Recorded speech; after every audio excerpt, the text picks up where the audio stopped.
प्राचीन काल में किसी जंगल में एक गुरुद्र नाम का एक शिकारी रहता था, जो जंगली जानवरों का शिकार करता तथा अपने परिवार का भरण पोषण किया करता था। एक बार शिवरात्रि के दिन जब वह शिकार के लिए निकला, पर संयोगवश पूरे दिन खोजने के बाद भी उसे कोई शिकार न मिला।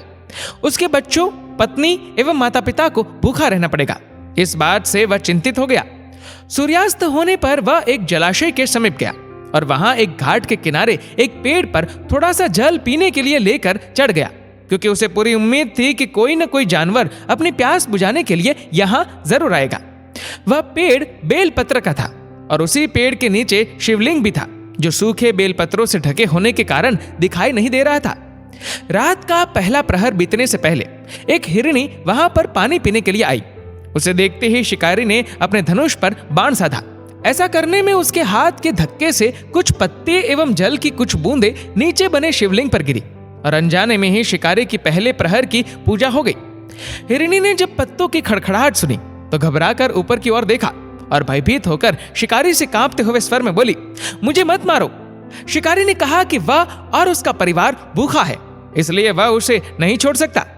हिरणी ने वादा किया कि वह अपने बच्चों को अपने स्वामी को सौंप कर लौट आएगी, तब वह उसका शिकार कर ले। शिकारी को उसकी बात का विश्वास नहीं हो रहा था। उसने फिर से शिकारी को यह कहते हुए अपनी बात का भरोसा करवाया कि जैसे सत्य पर ही धरती टिकी है, समुद्र मर्यादा में रहता है और झरनों से जल धाराएं गिरा करती है, वैसे ही वह भी सत्य बोल रही है। क्रूर होने के बावजूद भी शिकारी को उस पर दया आ गई और उसने जल्दी लौटना कहकर उस हिरनी को जाने दिया। थोड़ी ही देर बाद एक और हिरनी वहां पानी पीने आई। शिकारी सावधान हो गया, तीर साधने लगा और ऐसा करते हुए उसके हाथ के धक्के से फिर पहले की ही तरह थोड़ा जल और कुछ बेल पत्र नीचे शिवलिंग पर जा गिरे और अनायास ही शिकारी की दूसरे प्रहर की पूजा भी हो गई। इस हिरनी ने भी भयभीत होकर शिकारी से जीवन दान की याचना की, लेकिन उसके अस्वीकार कर देने पर हिरनी ने उसे लौट आने का वचन ये कहते हुए दिया कि उसे ज्ञात है कि जो वचन देकर पलट जाता है उसका अपने जीवन में संचित पुण्य नष्ट हो जाया करता है। उस शिकारी ने पहले की तरह इस हिरनी के वचन का भी भरोसा कर उसे जाने दिया।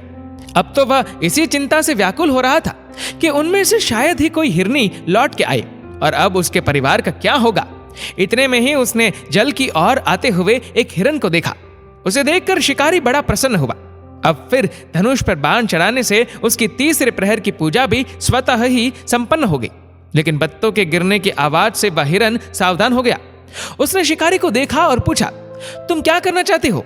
अपने कुटुंब को भोजन देने के लिए तुम्हारा वध करूंगा। वह मृग प्रसन्न होकर कहने लगा, मैं धन्य हूं कि मेरा यह शरीर किसी के काम आएगा। परोपकार से मेरा जीवन सफल हो जाएगा, पर कृपया कर अभी मुझे जाने दो, ताकि मैं अपने बच्चों को उनकी माता के हाथ में सौंप कर और उन सबको धीरज बंधाकर यहाँ लौट आऊं। शिकारी का हृदय उसके पाप पुंज नष्ट हो जाने से अब तक शुद्ध हो गया था, इसलिए वह विनय पूर्वक बोला, जो जो यहाँ आए सभी बातें बनाकर चले गए और अभी तक नहीं लौटे। यदि तुम भी झूठ बोलकर चले जाओगे तो मेरे परिजनों का क्या होगा?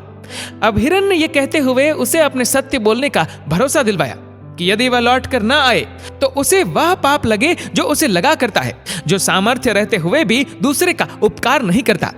शिकारी ने उसे भी ये कहकर जाने दिया कि शीघ्र लौट आना। रात्रि का अंतिम प्रहर शुरू होते ही उस शिकारी के हर्ष की सीमा न थी, क्योंकि उसने उन सब हिरन हिरनियों को अपने बच्चों सहित एक साथ आते देख लिया था। उन्हें देखते ही उसने अपने धनुष पर बाण रखा और पहले की ही तरह उसकी चौथी प्रहर की भी शिव पूजा संपन्न हो गई। अब उस शिकारी के शिव कृपा से सभी पाप भस्म हो गए। इसलिए वह सोचने लगा, ओ ये पशु धन्य है जो ज्ञानहीन होकर भी अपने शरीर से परोपकार करना चाहते हैं। लेकिन धिक्कार है मेरे जीवन को कि मैं अनेक प्रकार के कुकृत्यों से अपने परिवार का पालन करता रहा। अब उसने अपने बाण को रोक लिया तथा मृगों से कहा कि वे सब धन्य है तथा उन्हें वापस जाने दिया। उसके ऐसा करने पर भगवान शंकर ने प्रसन्न होकर तत्काल उसे अपने दिव्य स्वरूप का दर्शन करवाया तथा उसे सुख समृद्धि का वरदान देकर गृह नाम प्रदान किया। मित्रों, यही वह गृह था जिसके साथ भगवान श्री राम ने मित्रता की थी।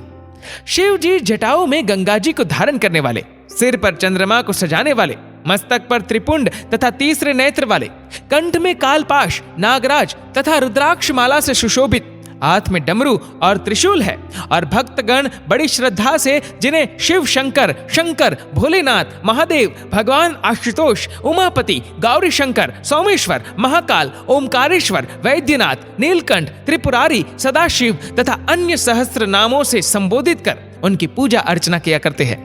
ऐसे भगवान शिव एवं शिवा हम सबके चिंतन को सदा सदैव सकारात्मक बनाए एवं सबकी मनोकामनाएं पूरी करे। दोस्तों, इस वीडियो को लेकर आपकी क्या राय है नीचे कमेंट करके जरूर बताएगा। और अगर आपको वीडियो अच्छा लगा हो तो इस वीडियो को लाइक करेगा, शेयर करेगा ज्यादा से ज्यादा लोगों तक। और ऐसे ही और भी स्पिरिचुअल वीडियोस के लिए सब्सक्राइब करें हमारे यूट्यूब चैनल को और फेसबुक पर फॉलो करें हमारे पेज को। धन्यवाद।